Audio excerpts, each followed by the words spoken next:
The vast wilderness of Michigan's Upper Peninsula is no secret. From east to west, roads will take you hundreds of miles into some of the most beautiful undeveloped country anywhere. For the outdoor enthusiasts, you'll think you've discovered a piece of heaven.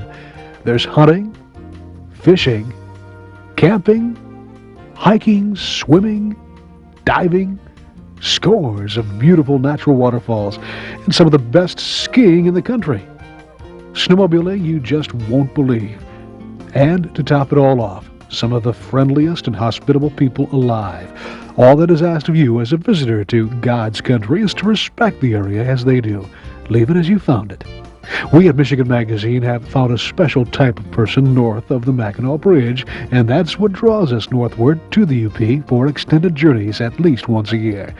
We've made friends throughout the Upper Peninsula, but it's the Ontonagon and GOGEBIC County area in the far west where we've made some very special friends. Here in the Paulding, Wakefield, and Ironwood areas, we've discovered some extremely interesting stories to tell. If you drove to this area by car from the Lower Peninsula, it'd take you nearly 8 hours to drive straight through. Quite a drive. We were delighted, though, to discover that if you had the opportunity to fly, the trip from the central part of Lower Michigan would take about 2 hours. And to make flying into this part of the UP more tempting, it's nice to know that the GOGEBIC County Airport can handle all types of aircraft, from the small engine ultralights right up to commercial aircraft, with regular commercial flights by major airlines scheduled. So now trips into the furthest reaches of the UP are only a couple of hours away from most parts of the Lower Peninsula. While visiting the GOGEBIC County Airport, we talked with Joe, the airport manager, who filled us in on the available facilities here. The airport has 1,100 acres. Our airstrip is east-west, 6,500 feet by 150 feet wide.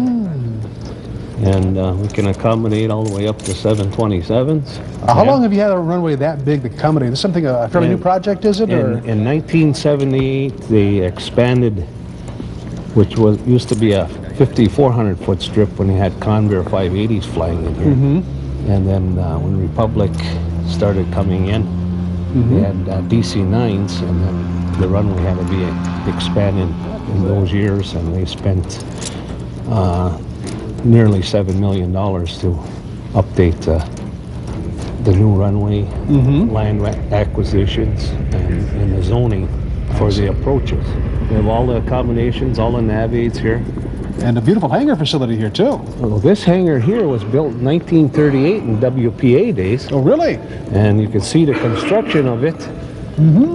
After 50-some years later, our doors still work right the way they're supposed to, and the construction of it is all made out of natural field stone that they picked up all around here.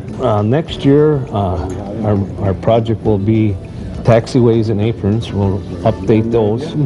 And the airport itself, the county, we're building more and more hangars. About 5 years ago, there were about 5 base aircraft here, and now we have 18. We're growing every year, building more hangars.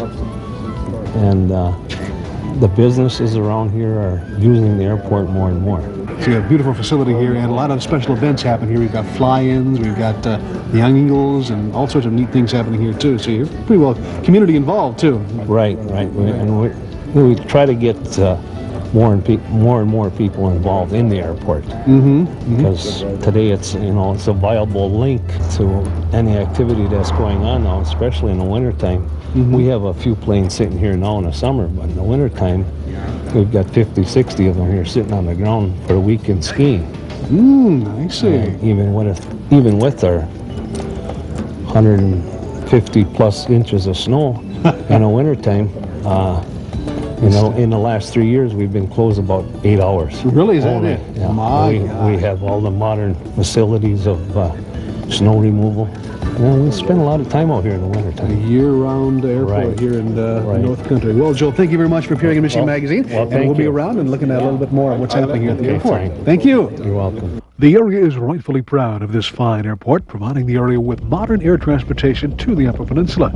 Even while we visited, a Lifelink helicopter made use of the refueling facilities to continue a critical hospital transfer to Minnesota. Interest in aviation is keen in this part of the UP. It's encouraged by a local group called the IronBirds. Juan, current president of the IronBirds, explains. The organization of the IronBirds has been established about 2 years ago. And like I said before, we have about 65 members. That's you've only got a few here as a representative, but Right here, we've got a yes. lot more Quite a people few more. involved in it. Right, It's a year-round organization, do a lot of things during the winter. You bet. In the wintertime, we do some flying. It's the ultralights. We got skis and like John Capel here, he has a nice T-Bird ultralight, and he has skis that he flies all the time with it. We've got an ultralight, the Quicksilver. The Quicksilver, yeah. Tell us a little bit about that. The Quicksilver, that's it's an ultralight, weighs about 270 pounds. It's a two-seater. It's supposed to lift 780 pounds. It's supposed to? Yeah, but as of to date, I haven't taken anyone with me. Okay. Due to the insurance problem. Right, right. So we'll just watch you up there if we could. So I'll take my ultralight off and give you a little demonstration. Okay, let's see. What do you have to do first before you get involved in an ultralight? Anything? Well, first safety of all, inspections? safety. You always check all your harness. You check all your all tied down to make sure that nothing is loose. Make sure that you're safe up there, because when you fly ultralights, you gotta, especially the wind. The wind is a big factor in ultralight flying. How is today look for Today flying? is perfect. Yeah, because even though we have a low ceiling, but the wind is very, as you can see, the wind sax is down. So Okay, let's see what we have here. A little maybe explanation of what. well, yeah, you have a 3-axis control like a regular aircraft, except this one is controlled by spoilers. If you want to turn, the spoilers on top of the wing. I see. It's just like a B-52. They got the same system. My. Spoilers. And what I got here is a 440 Kawasaki engine. Most aircraft got Rotax engine. And you got a 52-inch prop.